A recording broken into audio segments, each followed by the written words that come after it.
안녕하세요, 로파닐입니다. 이번 영상에서는 달 모티브의 장식과 판타지 느낌의 장식을 많이 사용해서 문라이트 판타지 컨셉의 다꾸를 해보려고 해요. 달이 뜬다고 해서 꼭 밤일 필요는 없지만 저는 판타지 작가라서 달밤을 좋아하니까 배경에 검은 종이를 깔 거예요. 그리고 마테랑 스티커랑 도장이랑 장식 종이를 붙이면서 밤하늘에 대한 수다를 떨어보겠습니다. 달이라는 건, 아니 천체라는 건 정말 많은 문화권에서 초미의 관심사였잖아요. 이집트에선 시리우스가 뜨는 시기를 보고 나일강의 범람을 예측했고, 한반도에서는 보름이라고 날짜 세는 단위가 따로 있지요. 날짜를 모르면 컴퓨터를 보면 되고, 날씨가 궁금하면 기상 예보를 보면 되는 오늘날과 다르게 옛날 사람들에게 농사 지을 시간을 해와 달과 별자리가 알려주는 거였을 거예요. 그래서인지 천체에 대한 신화는 어디서도 빼놓을 수 없죠. 그리스 로마 신화에서는 죽은 영웅들과 신들이 별자리로 밤하늘을 수놓고, 고대 중국에선 천재의 아들들이 모두 태양이 되어 하늘에 10개의 태양이 뜨니까 얘가 활을 쏘아 떨어뜨렸죠. 한국에선 달의 이지러짐을 보고 개가 달을 물었다가 너무 차가워서 뱉은 거라고 했고요. 월궁엔 항아가 살고 동아줄을 잡은 오누이는 해와 달이 되었다고 하죠. 연호랑 세우녀가 물 건너가자 해와 달이 모습을 감추었다고 하고, 태양신 라는 밤에 명계를 항해하고 아침에 지상을 항해하죠. 계절의 순환과 일식월식, 별자리의 변화, 우주의 탄생, 뭐 그런 것들을 설명하기 위한 많은 시도가 있었고, 지금 우리는 더 나은 설명을 가지고 있지만 서로 다른 문화가 내민 서로 다른 설명은 언제나 재미있어요. 북유럽 신화와 그리스 로마 신화에서는 둘 다 해와 달이 수레로 표현되잖아요. 말이 끄는 전차 같은 거요. 그런데 그리스 로마 신화에서는 헬리오스가 태양, 그리고 셀레네가 달인데, 북유럽 신화에서는 써니 여동생이고 문이 오빠였잖아요. 둘이 비슷한 부분이 많은데 성별이 반대인 게 재밌지 않나요?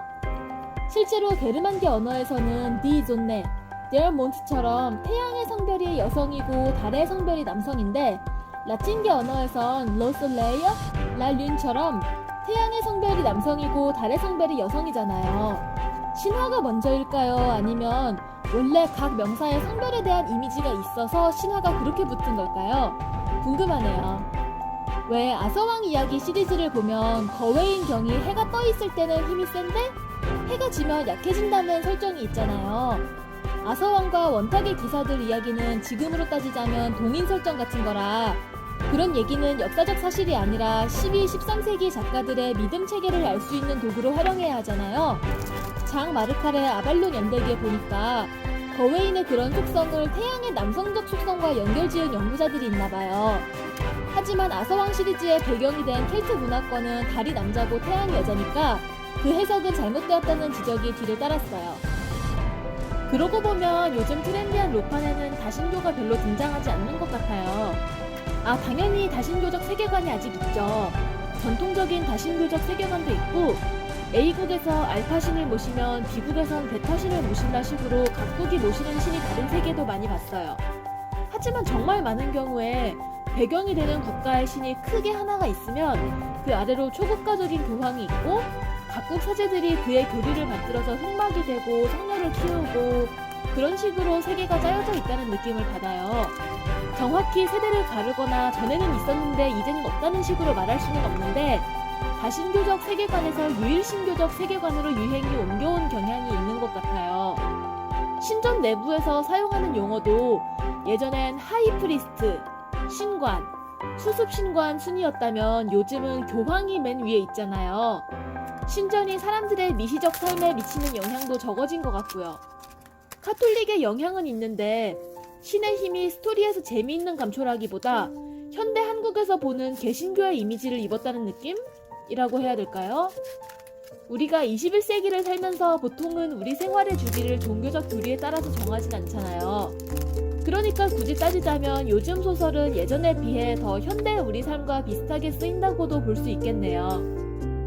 이런 설정 변화엔 유행을 선도하는 작품들의 영향도 있을 거고, 독서 방법의 변화도 영향이 있을 것 같아요.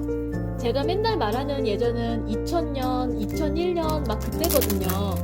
그땐 스마트폰은커녕 핸드폰도 없는 사람이 더 많았고, 판타지 소설은 원래 책을 워낙 좋아하던 사람 중 일부가 빠져든 문화에 가까웠어요. 한 타이틀을 잡으면 종이책 10몇 권씩 사거나 빌려다가 하루 만에 다 읽고 그랬으니까 한 세계에 일단 들어가면 계속 거기 집중할 수 있었어요.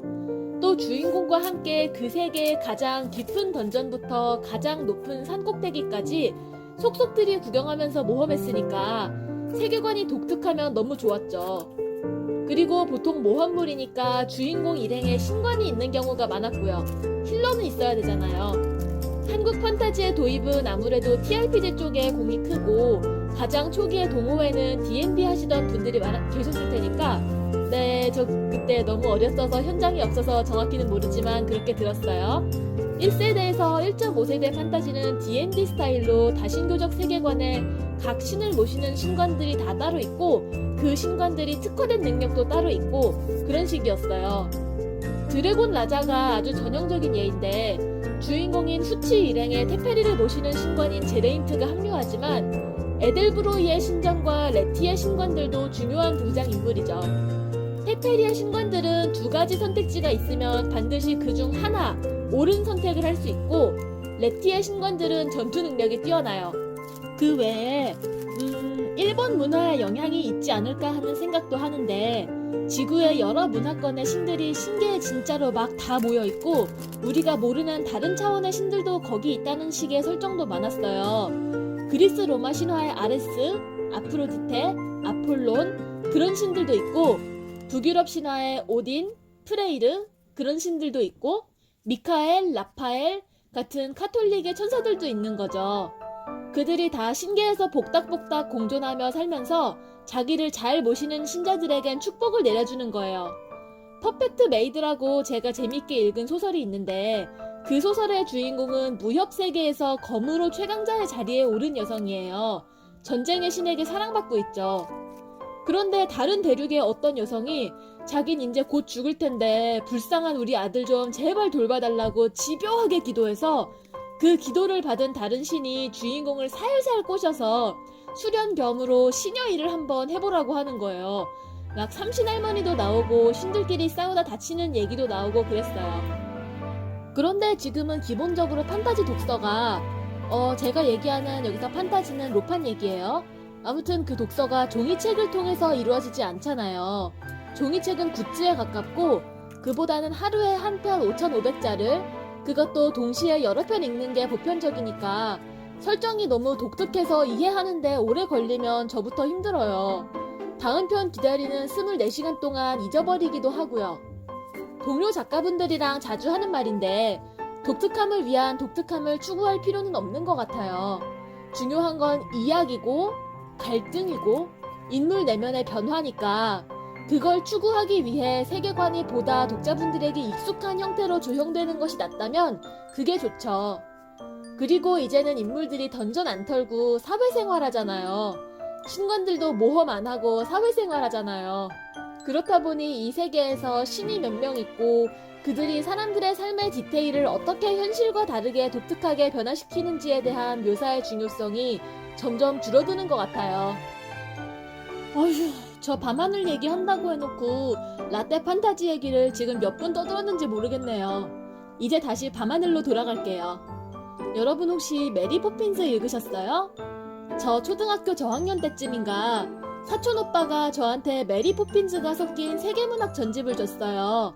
그 메리 포핀즈에서 가장 인상 깊었던 에피소드가 생강빵 사러 가는 에피소드였어요. 메리 포핀즈가 애들 손을 잡고 눈에 잘 띄지 않는 빵집에 가서 생강빵을 사는데 생강빵 중앙에 금박으로 된 별이 하나씩 붙어 있었어요.